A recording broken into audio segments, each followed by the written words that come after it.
I'm really getting a bunch of different views. And welcome everybody to the Unfiltered Truth. Today I'd like to introduce you guys to Jesse Ombega from Australia. Jesse, how are you today? I'm good, thanks. How are you, sir? I'm doing good. So, So when people hear Jesse Ombega, what do they know about you and what are they completely wrong about? um, they just think I'm a basketball player. That's what they think when they hear my name, um, which isn't true. I'm far more than that. Um, I'm a I'm a pretty calm guy, you know. My life has been centered through basketball, but I'm big on things like fashion. Eventually, I want to start my own shoe brand, make my own shoes, do things like that with clothing, fashion. Big on things like swimming with my friends, gaming. Big gamer. Um, Usually when I finished school, I was really big into gaming. Like it was just basketball and gaming for me. But yeah, I do a lot of fishing as well on the side. Some golf with my friends. You know, just things to just relax me, calm me down, take me away from just thinking about basketball all day. Yeah, that's just really me. Not just a basketball guy. No, that's just not me. Yeah, So you're from Geelong, Australia, right? yes, sir. And they have beautiful beaches over there. So Yeah. I definitely can see you like swimming, surfing, fishing. It sort of goes with the territory. Who were you before basketball ever became serious? Um, I was just a kid growing up in a small town, very very small town of Horsham, which is around 3 to 4 hours away from Geelong. Um, Growing up there, you know, there's a lot of land, a lot of farm, not many people out there, and it's just a small community where I was able to just really be free, be a kid, hang out with my friends a lot. I was always outside. I was never indoors. I was playing a lot of sport. I played cricket, played basketball, played footy, which is Australian football. Um, So I was just big on being outside and just exploring and just doing other things that regular kids would do, you know. If I was indoors, I was watching cartoons, like just regular kid things, yeah. How do you go from growing up in a small town to moving to Geelong?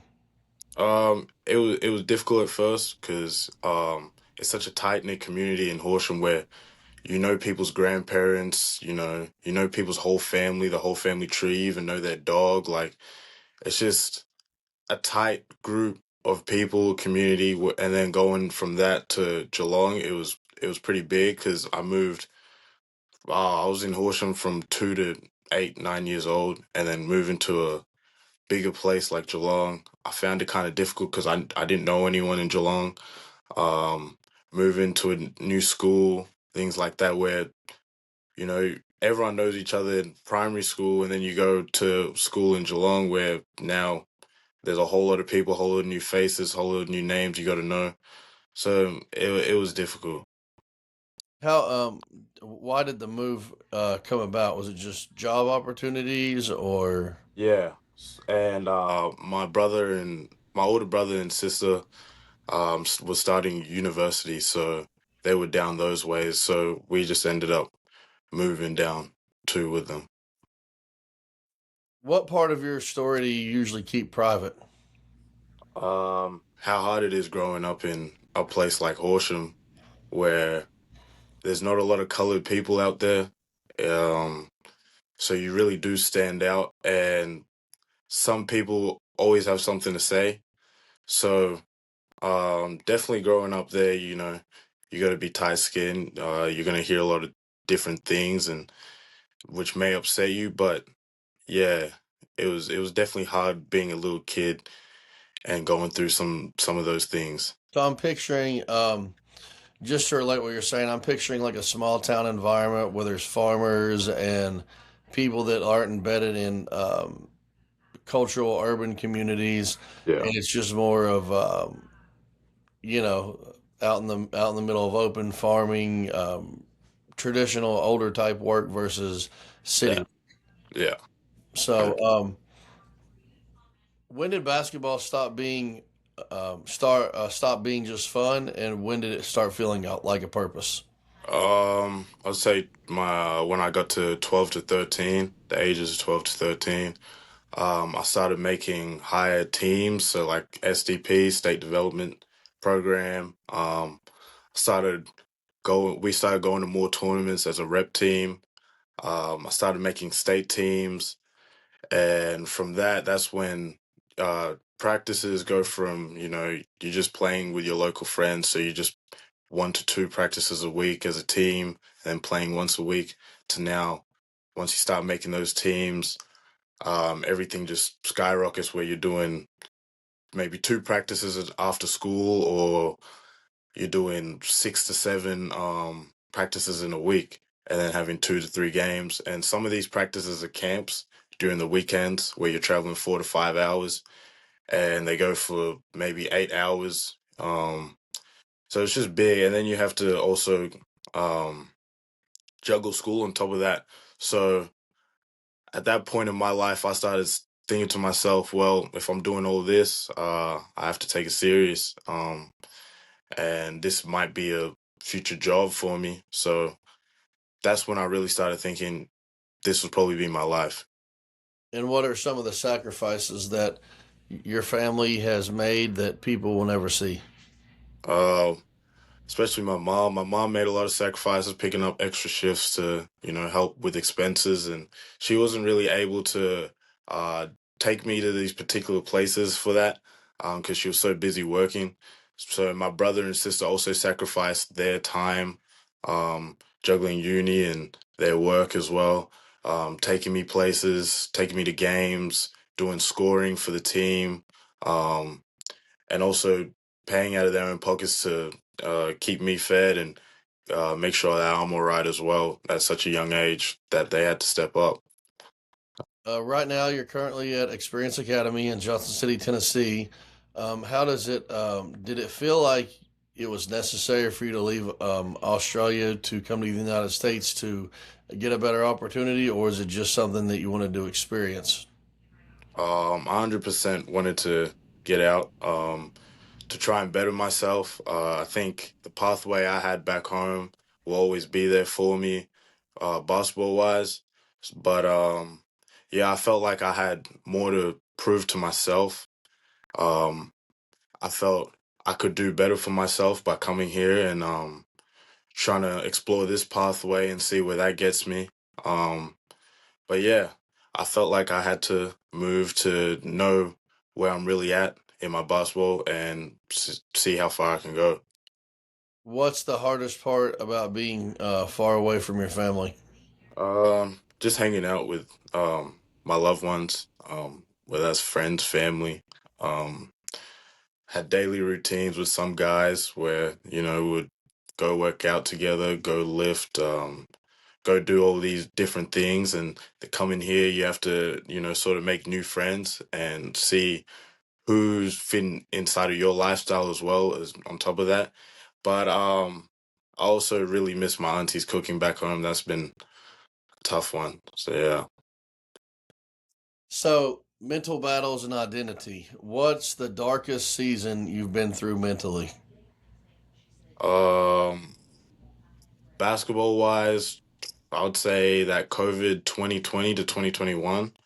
Um, I was a part of 2 teams which were at least top 5 in the country, where we were expected to do a lot of winning, and we just didn't get to experience that, because of COVID and all the stops and all that, and it was really like big. It was a big hit on my mental because I was expecting to have a big year with those teams, and we didn't get to live that through. Which made it hard to, really enjoy basketball during those times. But yeah, I would say definitely those 2 years. Do you ever struggle with your confidence behind closed doors? Um, I've always been very high on my confidence. Some people sometimes mistake it for being cocky or being arrogant or whatever, but usually no. But once I got the past 2 years. Last year I was mainly out with injury. And started this season. Um, which that did start to sort of affect my confidence because once you're out, guys are putting in more work than you. They're getting more game reps, live reps, and they're getting better while you're just sitting out. So that did start to affect my confidence and my mental. But yeah, So, are there any insecurities that you're still fighting today? not really. Sometimes I do think, am I doing enough? If you call that an insecurity, yeah, I wouldn't really say I have an insecurity. How do you deal with the pressure when no one is watching? Um, I usually just go to my normal spots. Just like to being around by myself. No distractions, no noise, just me and my thoughts. Whether that's just a room, just by myself. Um, Sometimes I go to the beach just by myself. Just clear my head out and with the waters and the sand and things like that. But Do you guys get a lot of shark attacks I where you're at? Like they say, like great whites are like big time. think that's around Sydney. I don't think that's around my areas as much. So you're safe from Jaws. Yeah, I'm all good. Has the next segment, basketball versus life, has basketball ever broken your heart? um, I would say not the sport, but there's been, I'd say, people that have made me realize that they don't care for me, but they just care for my basketball talents. Um, but yeah, not the sport, but I would say there's people that you come across where you find out that they don't really care for you as an individual. What has there ever been a coach that's hurt you in the sport, and what did that teach you, if so? Yeah. As I was saying, there's people that don't really care for you as an individual. Which once I got hurt, there's been a coach who s- ghosted. Didn't really check up on me, nothing like that. And there's also been another coach, that just didn't have the best intentions for me, and it was more for their career. What moment made you realize this game doesn't necessarily love you back sometimes? Um, I wouldn't say it doesn't love me back, but once you get hurt, you start thinking, does this game love you back? Um, Things like that. But um, yeah, nah, I don't think the game doesn't love me back. Does that make you feel misunderstood as a player or a man? Sometimes, mostly, um, I feel people misunderstand me because I'm just heavy on winning, and I'll do whatever it takes to win, whether that's hurting someone's feelings or not. Um, feel like I'm misunderstood in that, but as long as I have good intentions in what I'm doing, that I don't really care what someone understands me for. Yeah. What's one mistake that you've made uh, that has changed you forever? Uh, I feel like I had a coach who's like one of my closest coaches I've had. He passed away in 2020. Um, and I felt like I took for granted like just being in the moments with him and all the knowledge he was giving me. I felt like I thought it was going to be there forever, and then that happens, and then you just feel a little lost. Pain, growth, and purpose. What pain are you still carrying today? Would that be the pain that you carry today? What you just Yeah, described? yeah, definitely, yeah. How did you have to forgive to grow? Um, I had to forgive. I think people that I felt were doubting me, um, weren't on my side. I felt like back back when I was a little younger, I would take all those things personally, but then I had to realize, well, they're irrelevant in my life, so I just forgave that and moved on and just focused on myself. Do you feel like you're living up to your potential right now? Yeah, I feel like I am. I felt like I'm in this spot for a certain reason, um, and that I am making the most of my opportunity and my situation. So yeah, I feel like I am living up to my potential. Is there anything that scares you the most about your future in basketball?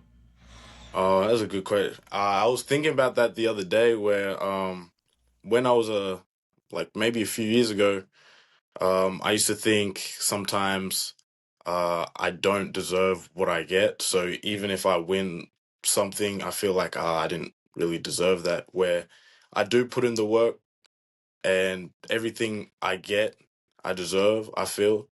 Um, so now I'm just excited for my future, whatever that brings. So I'm not scared of anything in the future. I'm just excited. Faith, believe in inner world. What do you believe in spiritually? I believe in God. Yeah, I've always believed in God. Big on When, that. when life gets heavy, where do you go mentally? Um,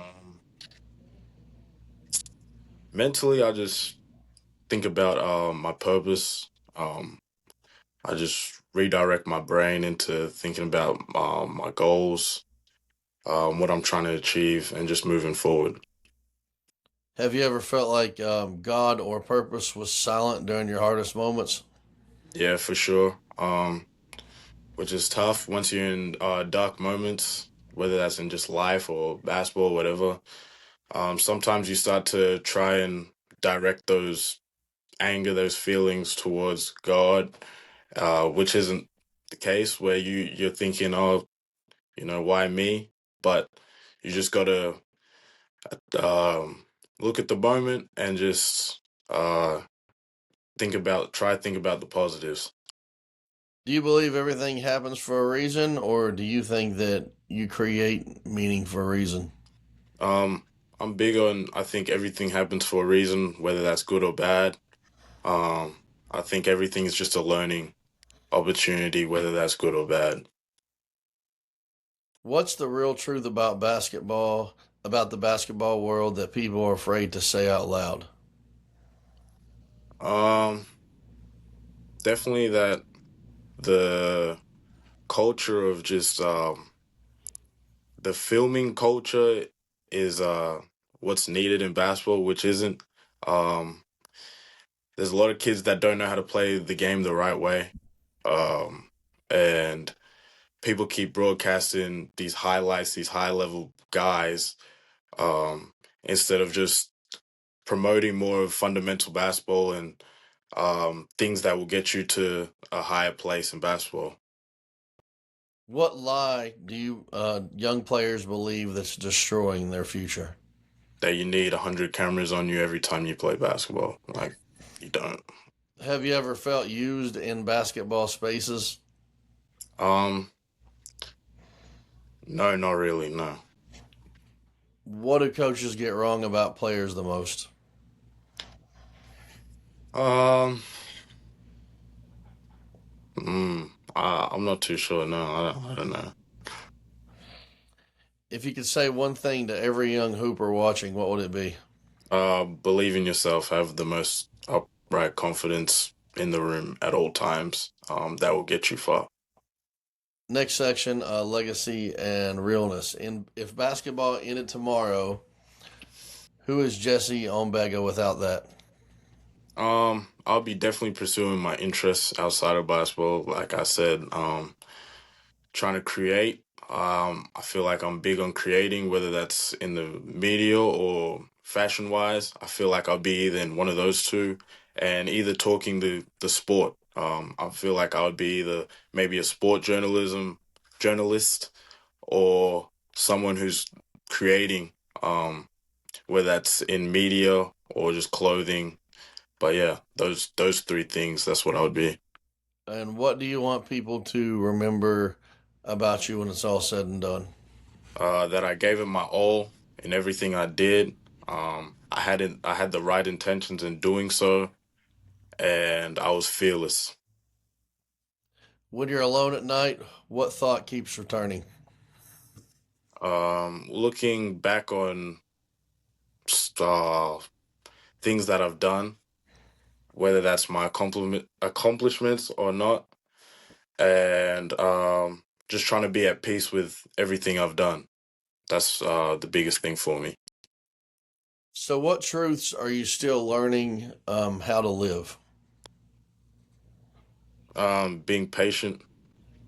I feel like I've had that problem in the past where I'm just not patient, and I'm just trying to skip forward to where I get the thing. But right now, it's just definitely being patient, and I'm learning that here. I feel like I've grown a lot being here with my patience. Um, yeah, patience is definitely the biggest one.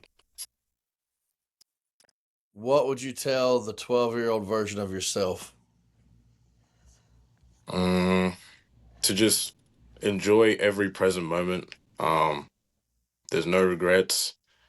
Make sure you cherish everyone in your life. Um, make sure that you're putting your best foot forward at all times, and just block out all the bad noise. Have you ever found keeping friendships hard with focusing on basketball? 100%. Um, where I'm from, there's a lot of people that choose to go down different paths to that are different to mine, and I've had to learn to, just not being friends with those people, but just not really um being a part of their life.